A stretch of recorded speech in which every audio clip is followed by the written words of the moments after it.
Conta um pouco da história da Anitta antes, até esse momento, e para você, quais foram os marcos principais para te trazer onde você está hoje.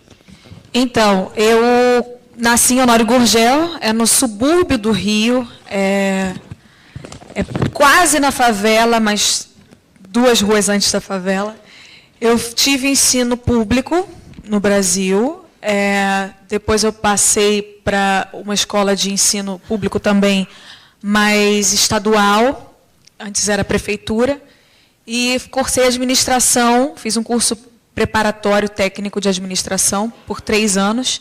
Então, era um colégio integral, eu estudava durante o dia inteiro. E esse curso fez muita diferença para mim. Eu sempre quis ser artista desde pequena, mas a gente era muito pobre na minha família. E chegou nesse momento de decidir o que eu ia cursar, e eu queria fazer artes e tudo que tivesse a ver com música. E o meu pai falou, não, você vai fazer arte, vai ficar dura. Você tem que fazer um curso que você consiga ter um emprego fácil. E me falou para fazer administração, porque seria a oportunidade onde eu teria mais rápido um leque maior, né, de empregos. E, desculpa, o seu pai era uma pessoa que você ouvia muito? Não, na verdade, nunca nem... Na verdade, não. Na verdade, eu ouvia mesmo era minha mãe. Mas o meu pai era um pouco chato. Então, ele falou muito sobre isso. Eu costumo dizer que quando a gente é pobre, quando a gente não tem muita condição, a gente sempre tem medo da gente não conseguir pagar a conta, né? Quando chegar a conta de luz, a conta, a comida, o mercado. Então, sempre veio muito isso na minha cabeça. A minha mãe era uma artesã. Ela fazia bolsas, ganhava 80 centavos por bolsa. E o meu pai vendia baterias de carro, então ele também tinha um problema na empresa dele, quebrado com a crise na época, né? E eu fiquei bem com medo. E fiz o curso de administração pensando nisso, né? Em ter um emprego, independente da minha vontade de ser artista. Então, eu fiz o curso e isso me ajudou muito, porque depois, quando eu decidi cuidar da minha própria carreira, eu tive que aprender as coisas sozinha, mas eu precisava ter um caminho de um raciocínio para onde eu seguir. E esse curso, por mais que tenha sido uma coisa muito superficial, um curso técnico, ele me deu uma noção para eu saber como começar. Por mais que eu estivesse aprendendo sozinha, eu tinha como ter uma visão geral de como fazer, né? Eu não fiquei perdida totalmente.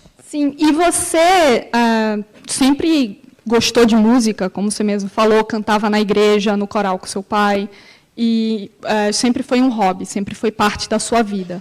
Mas você trouxe aí essa preocupação, preciso pagar a conta, preciso estudar alguma coisa, ter um diploma. Qual foi o momento na sua carreira específico que você olhou e falou, isso aqui pode ser minha vida, isso aqui pode ser a minha... Então, na verdade, eu sempre falei que eu faria isso da minha vida, que eu seria artista. As pessoas ao meu redor é que desacreditavam, porque como nunca tinha vindo um artista ou alguém bem-sucedido nessa área de onde eu vim, de onde eu nasci, as pessoas desacreditavam um pouco que isso seria possível. Então, quando eu falava que eu queria trabalhar com isso, era muito uma coisa de fantasia, né? Ah, é um sonho, mas e aí, você quer trabalhar com o quê? E eu falava, mas eu quero trabalhar com isso. E eles não acreditavam que isso seria uma fonte de renda ou uma forma de trabalho mesmo. Viam muito como um lazer. O que aconteceu foi que, quando eu fiz esse curso de administração, para você ter o seu diploma, você tem que fazer um estágio. E quando eu saí, eu estava procurando um estágio. O meu pai estava falando para eu ir fazer faculdade direto, mas eu não dei bola para ele, porque aí já era demais para mim, já tinha feito bastante já. Faculdade disso eu não ia aguentar, porque eu fazia muito bem, eu era uma boa aluna, eu tirava as melhores notas, mas eu não gostava, não era o que eu amava, porque quando eu me coloco para fazer algo, se eu não for fazer bem, eu prefiro nem fazer. Então, eu era uma boa aluna, mas eu não gostava. Mas eu também não queria perder aqueles anos de estudo e não ter o diploma. Daí eu fui fazer o estágio e me inscrevi na Vale do Rio Doce, e eram 5.000 candidatos para 5 vagas. E todo mundo na minha sala ficava me zoando, falando, 5 vagas, 5.000 candidatos, você vai... Tem condição de você conseguir isso? E eu falei, bom, 5 pessoas vão conseguir. Uma pode ser eu. E eu fui, a gente teve uma prova, depois teve um outro processo seletivo de dinâmica de grupo, depois um outro processo e, por fim, uma outra prova com entrevista. E eu passei em todos, no final ganhei uma vaga e fiquei fazendo estágio. Fiz durante todo o ano, eu fazia o estágio, saía do estágio e ia para o curso de inglês, que a minha mãe, no início, tinha me obrigado a fazer. A minha mãe eu escuto. Você gostava? Não. O curso de inglês eu detestava, eu falava que eu não ia usar para nada, não sabia por que eu estava fazendo. Mas eu comecei com 11 anos, então com 11 anos a gente não tem capacidade de saber nada, né? Mas a minha mãe, ela não tinha grana para pagar o curso, então ela ficava devendo o curso e o curso ligava para cobrar e ela falava, mês que vem eu vou pagar, mês que vem eu vou pagar.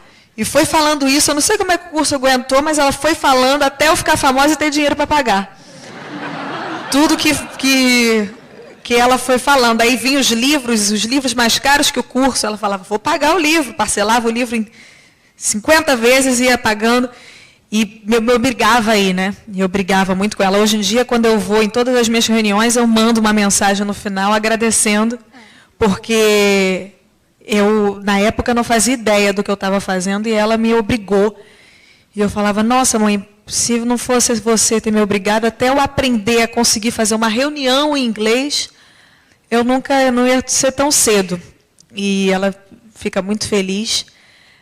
Depois, quando eu fiz antes de eu entrar nesse estágio, eu trabalhei numa loja de roupa sendo vendedora, porque eu não tinha dinheiro para comprar roupas de escritório, porque eu tinha passado para o estágio, mas eu não tinha roupas de escritório, né, de linho e tal. E eu fiquei muito preocupada, porque como é que eu vou me apresentar no escritório assim? E fui trabalhar 1 mês de vendedora para pegar esse dinheiro e comprar essas roupas. Mas também fui péssima vendedora, porque eu falava a verdade para os clientes. Quando eles estavam feios, eu falava. Então, eu vendia muito mal. Só deu para comprar as roupas mesmo para ir para o estágio. Daí eu fiz 1 ano de estágio. No final, já estava treinando os novos funcionários. Era de 6 meses, eles me colocaram por mais 6 meses. Eu fiquei 1 ano na Vale. E eu treinava, no último mês eu estava treinando os novos que chegavam, até que eles iam me efetivar. Eu tinha 17 anos e eu ia fazer 18 no ano seguinte, então eles me efetivariam, eu faço em março, eles já me efetivariam no início do ano. Só que antes de eu entrar na Vale,